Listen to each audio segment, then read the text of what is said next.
एक बच्चा जो दुनिया में बिल्कुल अकेला था, उसके आगे पीछे कोई नहीं था। वो अपना पेट भरने के लिए जूते पॉलिश का काम करता था। लेकिन कुछ लोग इतने बुरे होते थे कि उससे काम भी करा लेते थे और उसे उसका पैसा भी नहीं देते थे। साथ में उसको गालियां और भला बुरा भी बोलते थे। लेकिन उस बच्चे में कुछ कर गुजरने का जोश था, कुछ कर गुजरने की चाह थी, जो उसे बाकी बच्चों से अलग करती थी। एक दिन वहां पर एक गाड़ी आकर रुकती है। आसपास के सभी लोग साहब नमस्ते कहकर उठ खड़े होते हैं। वो बच्चा ये सब कुछ देख रहा था। वो पास खड़े एक आदमी से पूछता है कि ये कौन है। वो आदमी उस बच्चे को बताता है ये इस शहर के डीएम हैं। और ये बात उस बच्चे के दिल और दिमाग पर इस कदर छप जाती है कि शहर के डीएम की लोग कितनी इज्जत करते हैं और मुझे भी यही इज्जत कमानी है। अब वो बच्चा जूते पॉलिश के साथ साथ साइकिल पंचर की दुकान में भी काम शुरू करता है और कुछ पैसे इकट्ठे कर कर कुछ किताबें लाकर सरकारी स्कूल में दाखिला लेता है। देखते ही देखते उसका स्कूल पूरा हो जाता है और वो पैसे भी काफी सारे इकट्ठे कर लेता है। कुछ दिन ऐसे ही बीतते रहते हैं और उसकी ग्रेजुएशन भी कंप्लीट हो जाती है। अब उसके पास इतना पैसा इकट्ठा हो चुका था कि वो 1 साल तक बिना काम किए अपना पेट भर सके। उसने डीएम बनने के फॉर्म को भरा। पेपर होने में 1 साल का समय था। अब वो दिन में एक बार खाना खाता और पूरा टाइम पढ़ता। उसने पढ़ाई में अपने आप को पूरी तरह झोंक दिया था। 9 महीने गुजर जाते हैं, 3 महीने बचते हैं। एक दिन अचानक से उसको पेट में काफी तेज दर्द उठता है। उल्टियां भी शुरू हो जाती हैं।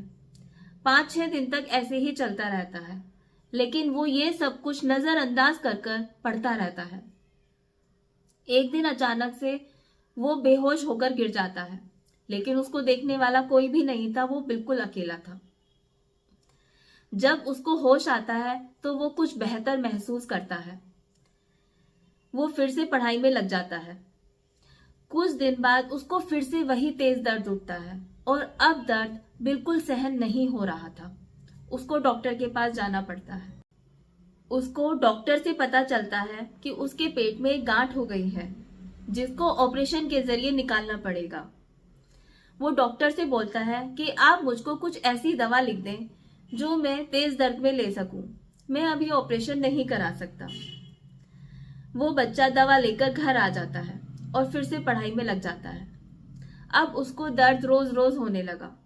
उसके पैसे भी खत्म हो चुके थे। उसकी पढ़ाई पूरी हो चुकी थी। अब सिर्फ रिवीजन बाकी था। पेपर का समय आ जाता है, लेकिन उसके घर की लाइट भी कट चुकी होती है। अब उसको रिवीजन सड़क पर बैठकर स्ट्रीट लाइट के नीचे करना पड़ता है। अगले दिन वो सेंटर पहुंचता है। वहां पर काफी सारे बच्चों को देखकर वो थोड़ा घबराहट महसूस करता है, लेकिन उसका पेपर बहुत अच्छा होता है। उसके बाकी के 5 पेपर भी बहुत अच्छे जाते हैं। आखिरी पेपर था, वो देने के लिए सेंटर पहुंचता है। जैसे ही पेपर शुरू होता है उसको दर्द उठता है और धीरे धीरे दर्द बहुत बढ़ जाता है। एग्जामिनर आकर उस बच्चे से पूछता है, आपको कोई परेशानी है तो आप घर जा सकते हैं। वो बच्चा बोलता है, नहीं, मैं हर हाल में अपना पेपर पूरा करूंगा। उसके सारे पेपर बहुत अच्छे गए थे। रिजल्ट भी आ जाता है और वो डीएम बन जाता है। अब उसकी सारी परेशानियों का अंत हो चुका था। जैसे उस बच्चे में कुछ कर गुजरने की चाह थी, कुछ कर गुजरने का जोश था, तो विपरीत परिस्थितियों को भी उसके सामने झुकना पड़ा। ठीक इसी तरह आप भी जब कुछ करें तो उसे पूरी लगन, पूरी मेहनत, पूरे जोश के साथ करें। Be positive.